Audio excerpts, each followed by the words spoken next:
Lefties, our time has come. Here's a review for just us.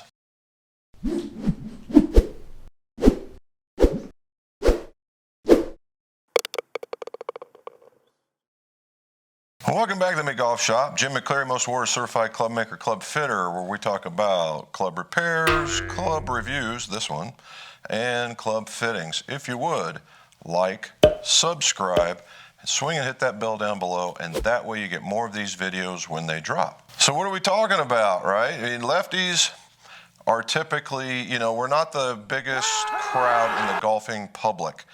And a lot of the OEMs, the larger OEMs keep up. They have a large, we'll call inventory of left-handed equipment. And as the companies get smaller, so does the offerings. And that's always been a problem because some of the smaller companies really do very, very well. And typically when we have those offerings, we being lefties, we get those offerings, they're either at one end of the scale or the other. They're either super duper game improvement or they're super duper player. It's rarely that club that is under the graph that catches them all, right?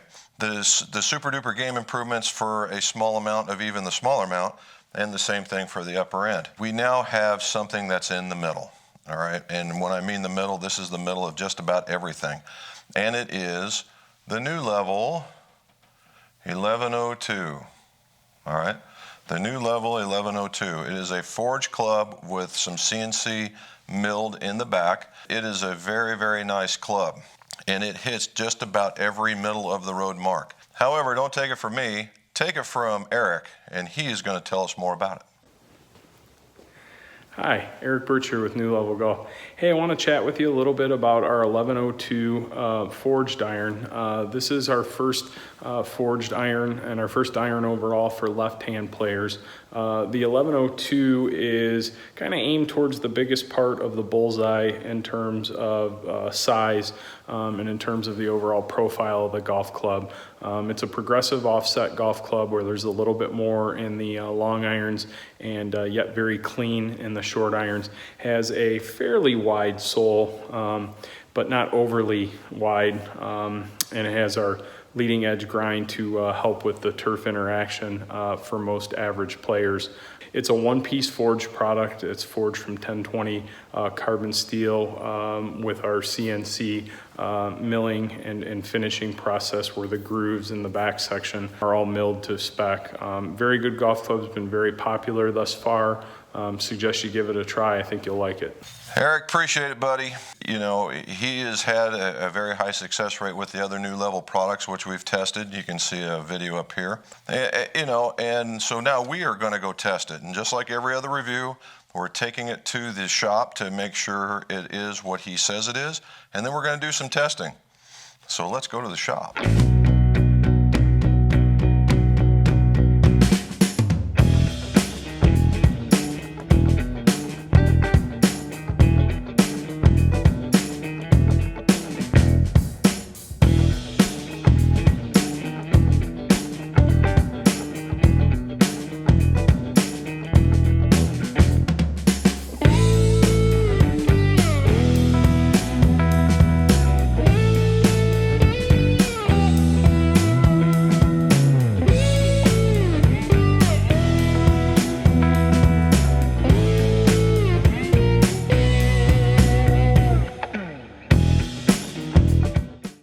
All right, we're measuring the new level 1102, and it's the only lefty version that we have, right? You already saw me put it in the jig, and that was the, we'll call it the club gauge, right? And there's various models of the club gauge. Mine's just a good little check, and it works really well, And it has that half-degree tolerance, just like we always talk about. Maybe a little bit less, but half a degree is what you can read, so that's what it is. Now, what was it supposed to be? Eric says it's 28 and 61 and a half. And that's pretty good. That's right in that distance category, right? Player's distance category. And what did I find? Well, I found 28 and 61 and a half. Dead solid on, buddy. Dead solid on. Now, it was kind of funny because I looked at it when I was measuring around with this. I actually bent it a little flat and I got 60, and I knew I took off 1.5 degrees. I'm like, why is that thing off so much? And then it dawned on me, hey, bonehead, you actually bent it flat in order for you to hit it. So now I know what's going on, so I'm going to have to put it back for everybody else. So we did pretty good. Let's go back to hitting, and let's see what the recommendations are. One of the advantages of being able to do this review was I was sent a prototype in the form of a 7-iron in order to give Eric some feedback. So not only do I have a 6, but I also have a 7, and we can test them out with 2 different shafts. The 6-iron, obviously, as you can see right here, was using the KBS 90. The one was below it where it says 11-2.7, we were using the Acra I-Series 90 to kind of give us me personally, a different feel in order to see how the club will react. Eric some feedback, and now we have the 1102. So let's take a look at this, and when we're all done, I'm going to show you the importance of lie angle. So as you can see, the number 7 went 160, 165. Now this is on average, right? There's going to be a few shorter, a few longer, and the same thing with the 6-iron, 179, 182. Now this is a 19-yard difference, and was at 20, almost, well, 17-yard difference. And on the average, a little straighter with that, and we'll see what that comes out like. And that one's a little more predominantly to the left. Keeping in mind, I am a lefty, so this is out to my outside. I swung a little bit faster with the 6-iron. That's to be expected, but I don't think 5 mile an hour was it. And again, we'll talk about that. Quality of the hit, and again, we'll talk about that. Apparently, I hit the 6-iron a lot better than I hit the 7, with the spin rates being not where they should be. So let's see how we did. All right, if we take a look at the 7-iron and how it flies, and this is all 6 shots. Okay, all 6 shots. And as they take off, I have just 3 on the right and the rest are on the left. As they fly, they're flying pretty good. A few on this side, a few on that side. So if we go back and look overall, how there's my less than the 160. Obviously, that was a poor shot and not swinging very fast. Probably just getting warmed up at that time, because you can see as I go down here, pick it up a little bit, and the distances go with it. But not a very good quality of hit, to be sure, and that's a bad spin rate. So we should probably just take that one out. Let's do that.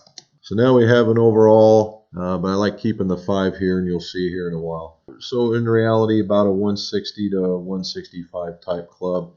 The 6-iron is a tale of 2 lie angles. You look at 1 through 5, I'm in 171 to 178, and 6 through 10, there's a 175, but on the average 185-ish, right? And what you see here is very low smash factors to all of a sudden very high smash factors. And why is that? Now, when we get done with this, I'm going to show you why when we get out of the numbers. But keep that in mind. So almost a 10-yard increase for a slight change that I did. We have this one. And if you take a look, I'm a little bit more on center line. But why is that? Why does it look like it's a little more on center line? Well, if you go from here, you see it's a pull fade. And it's a pull fade. I mean, that's just my shot right now, and that's the way that they were being hit. The ones more out to the right weren't, probably my club head path wasn't as pulled as the rest of those. So we hit them out there pretty good. All in all, I'm pretty happy. When we take a look at our grouping, and you can see on both sides, I had on the 5 a couple on that side, well, 3 on that side, a couple on that side, and predominantly mine were on this side. But keeping in mind that this was the first 5 was right about here, where this was the second 5. If we kept it together, that you have a pretty decent spacing. If I take out this guy, the rest of them are out there. And again, we'll go back and tell you why. All right, so we saw that the 1102 and the 6-iron performed very, very well, right? I'm out in the mid 180s, going out to 190 when it finishes. That's a pretty healthy 6-iron in most cases, being in the distance cavity range. Now, what was the big deal? What was the change that made that happen before the first 5 and the second 5? Well, it was lie angle, right? It was lie angle. And you saw me adjusting, lie angle from here to here was a huge, huge thing going on. And I'm going to embarrass myself now and show you what was going on. All right, if you can see, a predominant amount of my hits were in the heel. and then you see there's just starting to be a few hits into the center. Club makers being the worst people, just like doctors being the worst patients, club fitters are like the worst at this kind of stuff. So after at least a dozen shots, I'm looking at this thing in the heel and going, what is my problem? Only to, not realize, and I'm pulling it to the inside, right? You saw some right landing on the inside of my center line. And I'm going, what is going on? It dawns on me that, the lie angle's off. So I flatten it. I flatten it 1.5 degrees. When I flatten it 1.5 degrees, it pulls the impact area out into this part. And next thing you know, without swinging any harder, my quality of shot goes skyrocketing, which you saw, and that makes the distances go up. So it goes to show you the importance of lie angle even at a 6-iron. Now, I didn't show you on the numbers here, but later on I flattened out the prototype and I had just about the same gain. Now, is that saying that if you adjust your lie angle that you're going to get 10 yards? No, not one chance. And why is that? Well, it depends on the adjustment, right? It depends on where you're at. And what this did is it took me from completely inside the heel and probably one of the worst spots you can be, like being out here, and put me in the best spot right there. It was a massive change. If you look, it was a 0.1 change. And when you look at a 0.1 change in that particular quality of shot, that is humongous because it's almost logarithmic in the change. It's, it's one of those kind of things. And it really did very, very well, to the point that now we're ready to get started on another build. So, that's just what that does, right? So so we have a solid one-piece forged club, CNC milled on the inside, precise removal. It's got a pretty nice little top line on it. And it's, I would say, we talked about in the beginning that it's in the bell curve. Eric, you hit it right down the middle. You did a really good job. And, killed the leading edge on it. It's a good looking club. Who does it fit? Who does it fit? This is going to fit probably the widest range of golfers possible. Average golfer guy. A guy that even has a wider sole. So a guy that has trouble digging, it's going to help. And for a guy that, doesn't like super wide, well, this isn't it. Again, middle of the road. The bigger cavity that's in the back, very forgiving, as we just just as I showed you with the moving of the lie angle, right? It's going to do very, very well.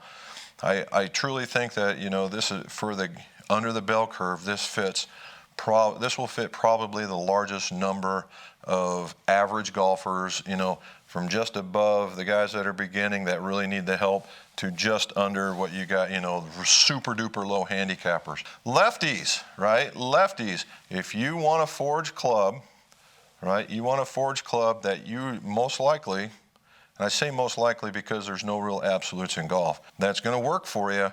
You need to check out this new level. And the cool part about it from here is that we can just put about any kind of shaft that you're looking in, get you into the specs that you want, 4-through pitch and wedge. If you're looking for something like that, let me know, and let's see your scores go low.